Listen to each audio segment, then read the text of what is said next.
আসসালামু আলাইকুম, কেমন আছেন সবাই? আশা করি ভালো আছেন।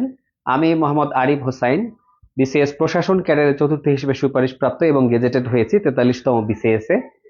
দেখুন, 47তম বিসিএস প্রিলিমিনারি সার্কুলার হয়ে গিয়েছে এবং বিশাল অনেক বড় সার্কুলার, অনেক পদ।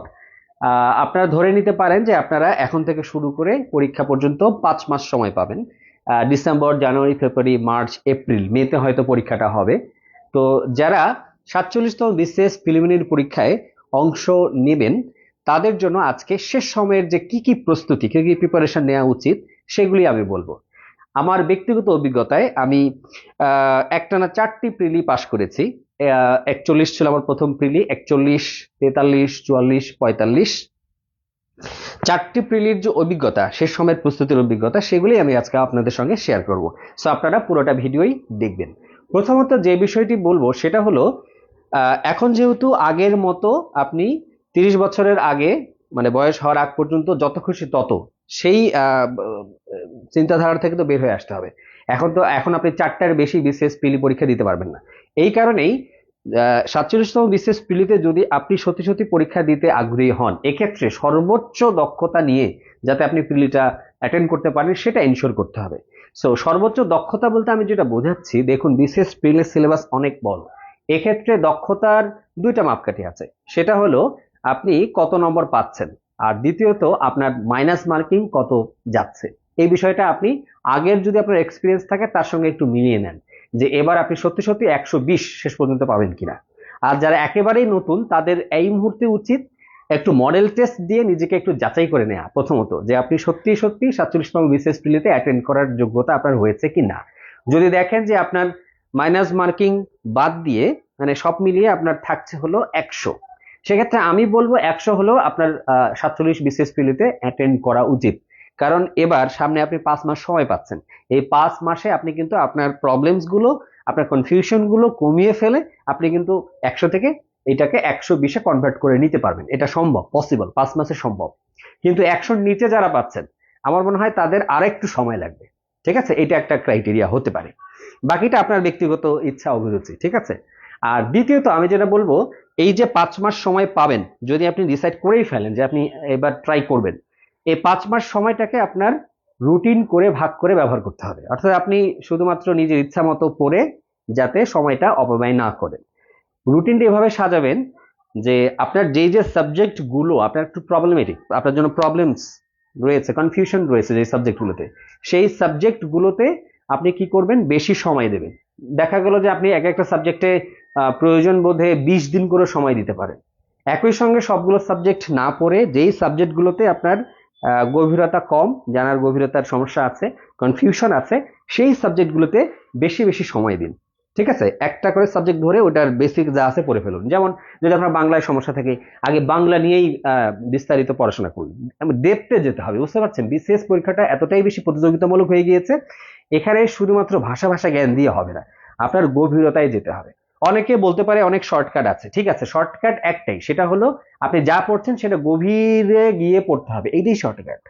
বুঝতে পারছেন? আপনার যদি টেকসই আহ সাফল্য দরকার হয়, সেক্ষেত্রে আপনাকে একটু গভীরেই যেতে হবে। অর্থাৎ ফার্স্ট অফ অল আপনি এখনই 5 মাস কিভাবে কাটাবেন একেবারে ডিটেলস রুটিন করে ফেলেন, যে প্রতি সপ্তাহে আপনি কি করবেন, প্রতি মাসে আপনি কি কি জিনিস শেষ করবেন। অর্থাৎ সাবজেক্ট ধরে সাবজেক্টের টপিক সহ ভাগ করে ফেলুন। এটা একটা, অর্থাৎ রুটিন মতো আপনার বাকি সময়টা কাটাতে হবে। দ্বিতীয়ত আমি যেটা বলবো সেটা হলো রিভিশনের প্রতি গুরুত্ব দিন। অনেকে বলবে বাজারে এই নতুন বইটা আছে, এইটা একটু দেখে নিন, এখানে যা যা আছে পড়লে এটা আপনার ভালো লাগবে। আবার অনেকে বলবে অমুক বইটাও পড়া দরকার। আপনি কনফিউজড হবেন না, যে কোনো একজনের পরামর্শে চলুন। আপনি যদি বারবার ডাক্তার পরিবর্তন করে বারবার অন্য ওষুধ খান, বিভিন্ন ওষুধ খান, তাহলে আলটিমেটলি আপনার শরীরের রোগ তো সারবেই না, বরঞ্চ নতুন করে রোগ তৈরি হতে পারে। এই কারণেই বই পরিবর্তন করবেন না। আপনি যেই বইটাই পড়ছেন সেটাই রিভিশন করুন বারবার। প্রয়োজনে যদি ওই বইয়ে বিশেষ কোনো ইনফরমেশনের ঘাটতি থাকে, সেটা অন্য বই থেকে সংগ্রহ করে নিয়ে স্টিকি নোট নিয়ে অ্যাড করে নিন। অর্থাৎ আমি বলবো এই সামনের এই সময়টাতে আপনি নতুন করে কোনো বিষয় একেবারে না পড়া থাকলে সেক্ষেত্রে বই কিনে পড়ুন। বাট একটা সাবজেক্ট যদি নির্দিষ্ট কোনো বই পড়ে ফেলেন, তাহলে নতুন করে বই অ্যাড না করে ওই বইগুলোর ইনফরমেশন যেগুলো স্পেসিফিক ইনফরমেশন মিসিং আছে আপনার প্রথম বইটাতে, সেই বইটাতে স্টিকি নোট নিয়ে অ্যাড করে নিন বা নোট খাতায় অ্যাড করে নিন। অর্থাৎ বারবার বই পরিবর্তন করে বারবার একই টপিক পড়তে যাবেন না, করলেই আপনার কিন্তু প্রিলিমিনারি ফেল করার একটা সম্ভাবনা তৈরি হবে। আচ্ছা, আরেকটা বিষয় সেটা হলো আপনাকে এই মুহূর্তে কিন্তু রিসেন্ট কিছু ইনফরমেশনের আপডেটেড ভার্সন আপনার দরকার আছে। যেমন নোবেল পুরস্কার, তারপরে চিন্তা করে দেখুন যে আমাদের সমীক্ষা, গত বছরের সমীক্ষা, তারপরে বিশ্বব্যাপী বিভিন্ন ইকোনমিক র্যাঙ্কিং আছে, আইএমএফ এর ফোরকাস্ট, ওয়ার্ল্ড ব্যাংকের ফোরকাস্ট, আমাদের জিডিপি গ্রোথ রেট কত, আমরা ইকোনমিক্যালি র্যাঙ্কিং কত আছি, তারপরে বিশ্বব্যাপী অনেকগুলো রিপোর্ট বা সমীক্ষা হয়, সেই সমীক্ষাগুলোতে বাংলাদেশের অবস্থান কি। অর্থাৎ এখন প্রতি মাসের যে কারেন্ট অ্যাফেয়ার্স, সেই কারেন্ট অ্যাফেয়ার্স গুলোতে রেগুলার হবেন, প্রতি মাসে কারেন্ট অ্যাফেয়ার্স পড়বেন, ঠিক আছে? এই 4 থেকে 5টা মাস যেটা আছে এই পুরোটাই পড়ে ফেলবেন। আর মাথায় রাখুন এই ডিসেম্বরের পরেই অর্থাৎ জানুয়ারি 2025-এ কিন্তু আপনারা একটা সালতামামি পাবেন। সালতামামি মানে হলো পুরো 12 মাসের 2024-এর 12 মাসের যে ঘটনাগুলো আছে সেগুলো একটা সামারি হিসেবে কিন্তু কারেন্ট অ্যাফেয়ার্স বিসিএস প্রফেসরস প্রকাশন ওরা একটু সালতামামি প্রকাশ করবে, সেই সালতামামিটা কিনে নিয়ে পড়ে ফেলবেন। তাহলে এইদিকে আপনার সালতামামি, এদিকে জানুয়ারি, ফেব্রুয়ারি, মার্চ, এপ্রিল, এই 4 মাসের যে আপনার কারেন্ট অ্যাফেয়ার্স একেবারে খুব ভালো করে পড়বেন। কারেন্ট অ্যাফেয়ার্স কিভাবে পড়তে হয় সেই বিষয়ে আমি আলাদা একটা ভিডিও আশা করি যে তৈরি করব, এরকম একটা প্ল্যানিং আছে, ওইটা একটু দেখে নেবেন। এরপরে আসলে সাবজেক্টিভ নলেজ আপনাকে দেখতে যেতে হবে রিভিশন করে। তো এক এক বিষয়ে এক এক স্ট্র্যাটেজি ফলো করতে হয়। সব টপিক পড়ে আপনি শেষ করতে পারবেন কিন্তু সবগুলো মাথায় রাখতে পারবেন না। যে সমস্ত টপিকগুলো মাথায় রাখতে পারবেন না সেগুলো বারবার পড়তে হবে। এবং বিসিএস প্রিলির জন্য যে সমস্ত টপিক থেকে বেশি বেশি প্রশ্ন হয়েছে বিগত বছরের বিসিএস প্রিলি পরীক্ষাগুলোতে, সেই টপিকগুলোই পড়তে হবে। সো আমার ইউটিউব চ্যানেলে কিন্তু প্রত্যেকটা সাবজেক্ট ওয়াইজ স্ট্র্যাটেজি গুলো বলা আছে, কোন কোন টপিক গুলো পড়তে হবে সেগুলো একটু দেখবেন। আবার বর্তমান পরিবর্তিত প্রেক্ষাপটে কোন কোন বিষয়গুলো জরুরি সেগুলো কিন্তু আমি অনেক ভিডিওতেই বলেছি, তো সেগুলো কিন্তু আমার ইউটিউব চ্যানেলে আপনারা দেখে নেবেন। এটা একটা দিক। আর আমি যেটা এরপরে বলতে চাই সেটা হলো হ্যান্ড নোট করে পড়ুন। অর্থাৎ অনেকেই হয়তো বাজার থেকে গাইড বই কিনে নিয়ে এসে গাইড বইটাই পড়ে ফেলেছেন, ঠিক আছে, কিন্তু পড়তে পড়তে মাঝখানের এই সময়টাতে আপনি কিন্তু হ্যান্ড নোট করেননি। তাহলে চেষ্টা করবেন আপনি হ্যান্ড নোট করে ফেলার, এটা একটা গুরুত্বপূর্ণ ব্যাপার। হ্যান্ড নোট রিভিশন করতে হবে পরীক্ষার আগের 2 মাস, খুব বেশি বেশি হ্যান্ড নোট করতে হবে।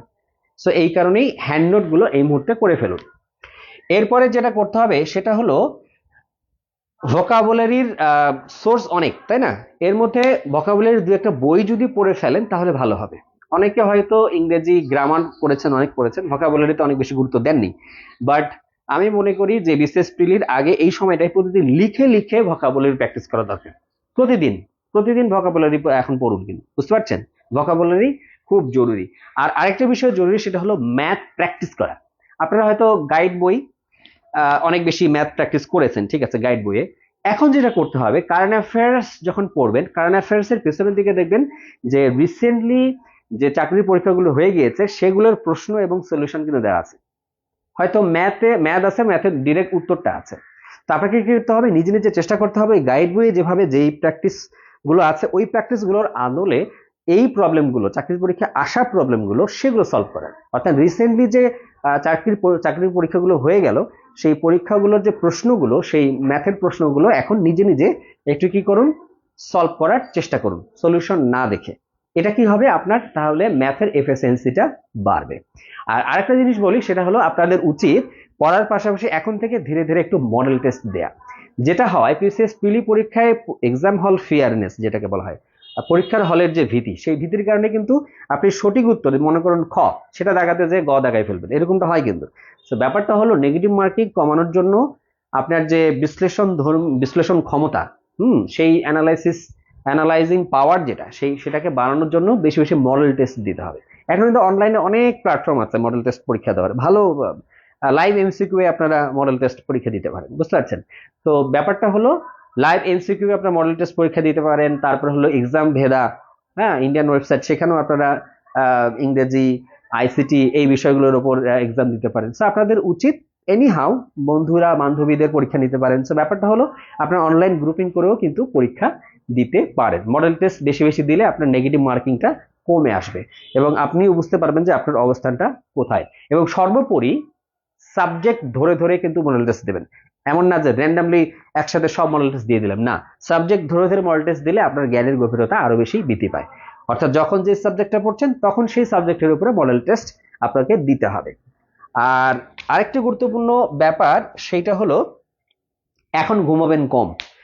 আপনি হয়তো আপনার ব্যক্তিগত জীবনে একটু বেশি ঘুমান, বা একটু বন্ধু বান্ধবীদের সাথে একটু বেশি সময় কাটান, বা সোশ্যাল মিডিয়াতে বেশি সময় দিয়ে ফেলেন। এখন চিন্তা করুন সামনের এই মে মাসের আগ পর্যন্ত এই সময়টা আপনি বইয়ের সাথে বেশি সময় কাটাবেন। অর্থাৎ আপনাকে সোশ্যাল নেটওয়ার্কিংটা একটু কম করতে হবে। আপনি বই নিন, সিলেবাস নিন, আর নিজেকে পড়াশোনায় নিমগ্ন রাখুন। এটাই হবে আপনার এখনকার স্ট্র্যাটেজি। বুঝতে পারছেন? বেশি বেশি করে পড়তে থাকুন। অ্যাটলিস্ট আমি বলবো 12 ঘন্টা পড়ার চেষ্টা করবেন পার ডে। 12 ঘন্টা যদি পড়াশোনা করেন, দেখবেন যে 3 থেকে 4 মাসের মধ্যে আপনি পুরো প্রিলি সিলেবাস একবার শেষ করে ফেলতে পারবেন। কিন্তু যারা শুধুমাত্র একবার শেষ হচ্ছে তাদেরকে আমি সাজেশন দিচ্ছি না যে আপনারা 47-এ বসুন। ব্যাপারটা হলো অ্যাটলিস্ট 2 থেকে 3 বার যদি আপনি রিভিশন করে প্রিলিতে বসতে পারেন, তখন দেখবেন যে আপনার অনায়াসে কনফিউশন কমে গিয়ে 120-এর মতো নম্বর আসবে। সো ব্যাপারটা হলো আপনাকে আগে একবার পড়তে হবে, তারপর আবার রিভিশন করতে হবে, তারপর চেক করে দেখতে হবে যে আপনি 120 পাচ্ছেন কি না বর্তমান প্রেক্ষাপটে। সো আপনারা ভালো থাকবেন, আমার জন্য দোয়া করবেন। আর আপনারা আপনাদের যে কোনো প্রশ্ন থাকলে আমাদের কমেন্ট বক্সে এই প্রশ্নগুলো জানান। আপনাদের জন্য অনেক অনেক শুভকামনা। আপনাদের সঙ্গে দেখা হবে অন্য কোনো এপিসোডে, অন্য কোনো বিষয় নিয়ে, অন্য কোনো দিন। আসসালামু আলাইকুম। 46তম বিসিএস লিখিত, 47তম প্রিলি ও লিখিতের কার্যকরী ও ইন্টেন্সিভ পূর্ণাঙ্গ প্রস্তুতিতে অনলাইন রেকর্ডেড ব্যাচে ভর্তি হতে স্ক্রিনে দেয়া হোয়াটসঅ্যাপ নম্বরে যোগাযোগ করুন। 46তম বিসিএস লিখিত, 47তম প্রিলি ও লিখিতের কার্যকরী ও ইন্টেন্সিভ পূর্ণাঙ্গ প্রস্তুতিতে অনলাইন রেকর্ডেড ব্যাচে ভর্তি হতে স্ক্রিনে দেয়া হোয়াটসঅ্যাপ নম্বরে যোগাযোগ করুন।